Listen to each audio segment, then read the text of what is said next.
How you doing? Good morning. Good morning, good morning, good morning. Good morning, Luke. Good morning. I mean, it's late morning. It's still morning. It is. It's stick, stick, dot, dot, stick, stick. Look at that. We have had quite a productive morning. Yay. We chipped up the last of the trees that were sitting over there, made a bunch more wood chips and kind of smoothed out the road and got rid of some of the dust because the sandy road has gotten pretty dusty as you walk around, but now it's covered in wood chips. So, and then we made up some flooring. See? Look at our flooring. The light. Well, roofing. I guess it would be. It really is roofing. Roughing. Roughing. It's roughing. Your gloves came in. My gloves came in. Yeah. Wait, is your thumb shorter? It is. Vermont glove coming love you. through. Look at that. They made me a glove with slightly shorter thumb. Nice. Yeah. So, yeah. This is what mine look like. I have certainly used them. This is like 6 months. And that's brand new. Brand new. Brand new. 2 days. Well, 2 days, yeah. Yeah. Nice. And let me tell you, these get more comfortable the longer you wear them, and there is no sign of them stopping. Is there a sign? The first rip. Oh, it's stitching. Interesting. Yeah, it's just the stitching. I kind of want to take a picture of them and see what they say.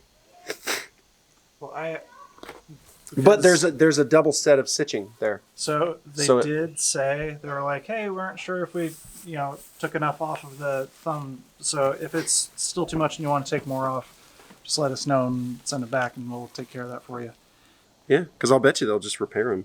Yeah. Yeah, they handmade, or each glove is made to order, which is really cool, and they are legit. They are very, very legit. But yeah, as long as you take care of them, you got to put the conditioner on them. They soften up, and they're really, really, really comfortable. So what's the next step with all of this that has... Yeah, so essentially what we're going to do is take the flooring and we're going to plane one side of it, and then we're going to joint 2 sides of it. The difference between a planer and a jointer, a planer is meant to get it to a correct thickness. It also has the advantage of flattening it out, but the primary goal is thickness. And then a jointer actually squares the corners, so that way when you put 2 pieces up against each other, if they're slightly off square, you won't have one sitting like that or like that. And so what we'll do is we will plane one side, get it nice and flat, and all to the correct thickness, and then you put that flat side up against the edge of the jointer, run it through, and it will actually square the board up perfectly. We'll see. We may do that. Because we're not going to tongue and groove these. No, we're not going to. I really don't think it's necessary. You will see some small gaps possibly, but we kind of want to see how it goes without tongue and grooving because it's a lot of extra work, a lot of extra processing. And in this particular case, it doesn't give us anything other than the possibility of aesthetics, but it may also be just fine as is.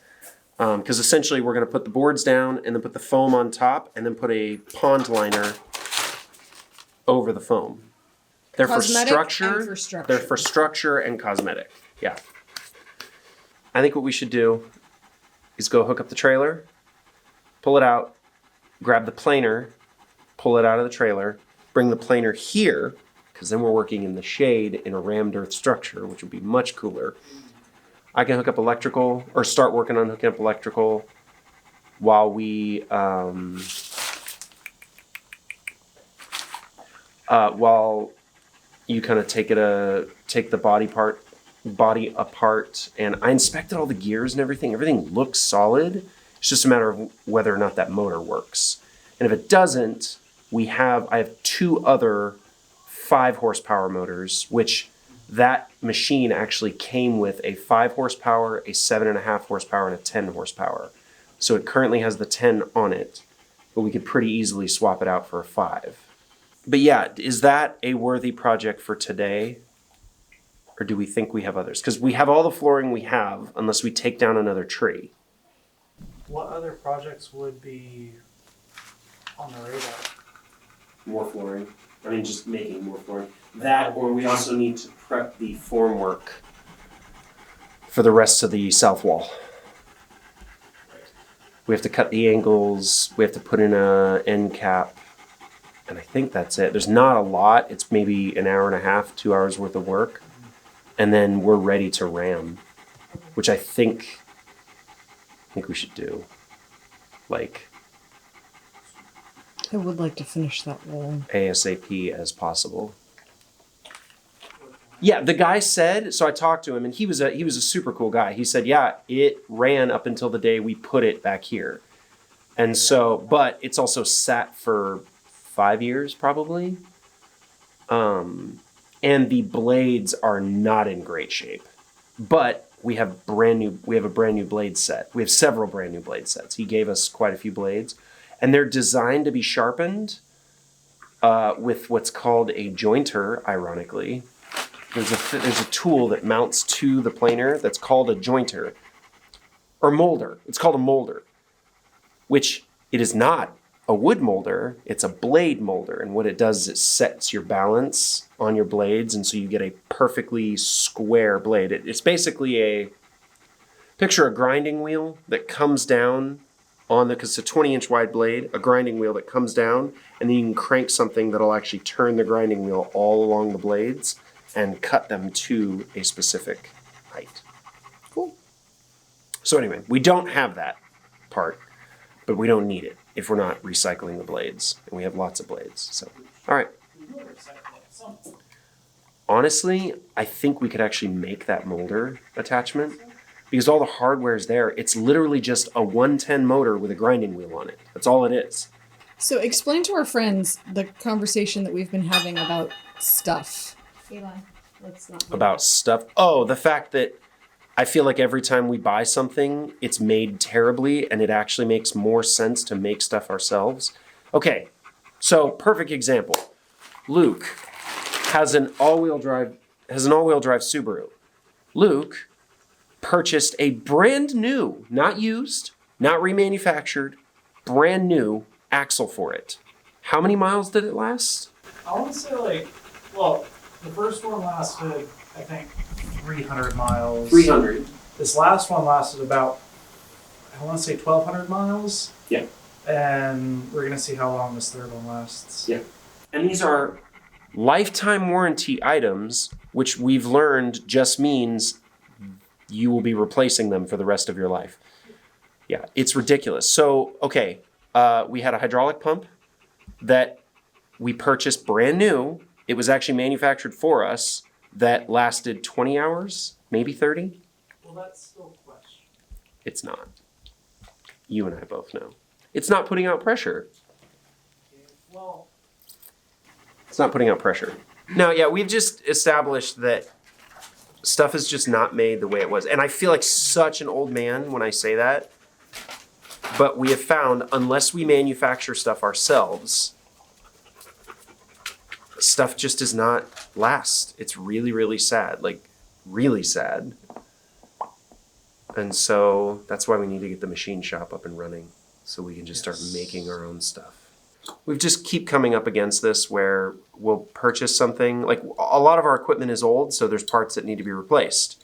Well, the old parts lasted 50 years and the new parts last 50 hours. Like, and I'm not even exaggerating there. That's pretty right on. How many alternators have we gone through on the Pettibone? 3? Plus the starter? I want to say 2 or 3 alternators, 2 starters. Yep. The Kubota's gone through 1 or 2. Mm-hmm. And these are parts that they were the originals, or at least 20 or 30 years old. We replace them and they last no time at all. It's just really frustrating. So I think it means we need to learn how to rebuild electric motors. Yes. All right, so we're gonna get to work.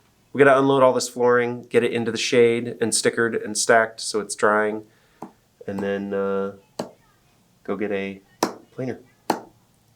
These went all kinds of wibbly, didn't they? But honestly, I think because of how close they're gonna be nailed, I think we'll be able to compensate pretty well. I mean, I don't know, dude. I just look at it and I go, how long have they been building houses with this kind of flooring? You know? You think they had time to frickin' dry it all properly? And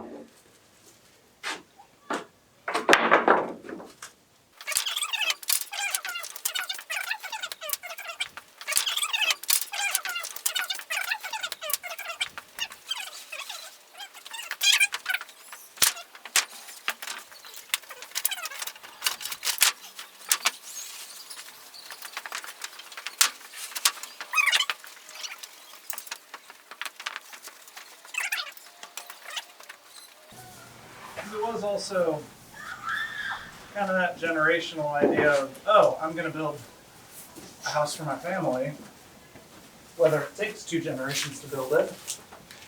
yeah, I don't know anything about that.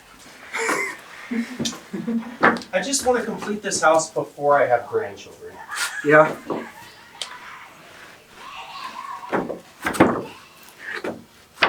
Well, I want to complete most of this house before I have grandchildren.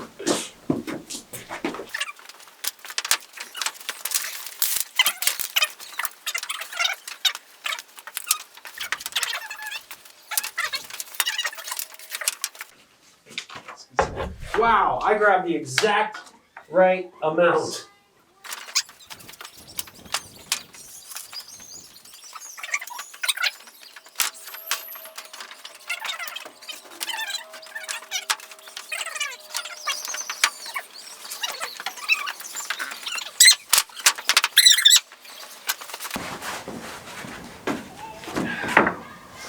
Tight.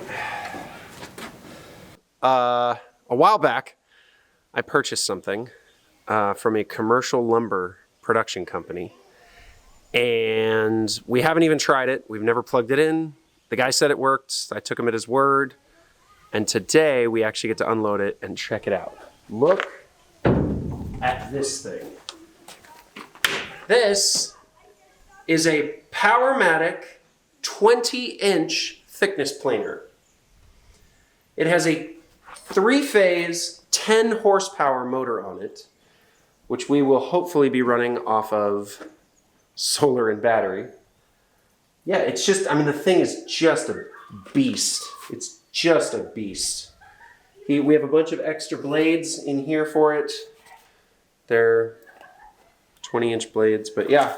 So we're gonna pull it out of the trailer for the first time since I purchased it and try to wire it up and hopefully not kill ourselves. This is a scary big piece of equipment. It has a 20-inch blade, so we can put up to 20-inch thick boards and up to 8-inch thick. So it's a beast. It's a beast and a half. Those rollers. Yeah. That's quite something. It is quite something. It's way bigger than anything we would need, but if we're going to be making lots and lots of flooring, it will help us. It's overkill, so we'll be running at minimal capacity. But we could also theoretically plane our beams, I mean, up to 8 inches thick, which is crazy. So, all right, we're going to unload it and get after it. Check it out.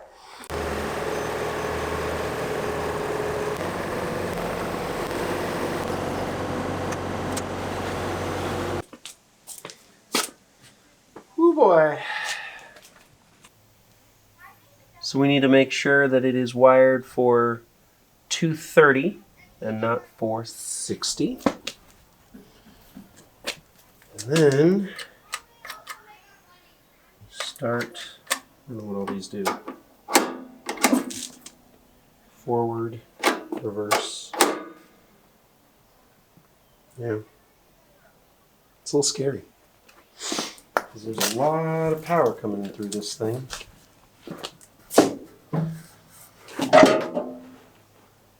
She doesn't wash herself.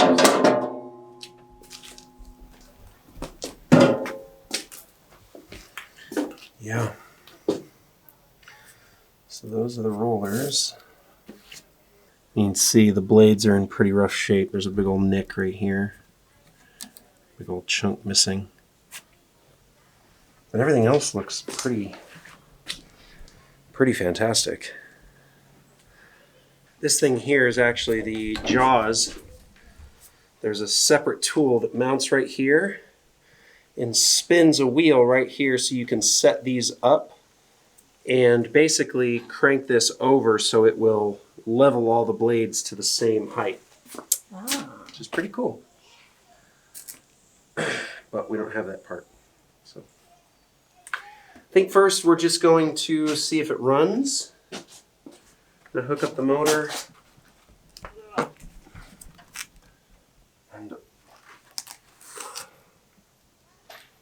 all the electronics.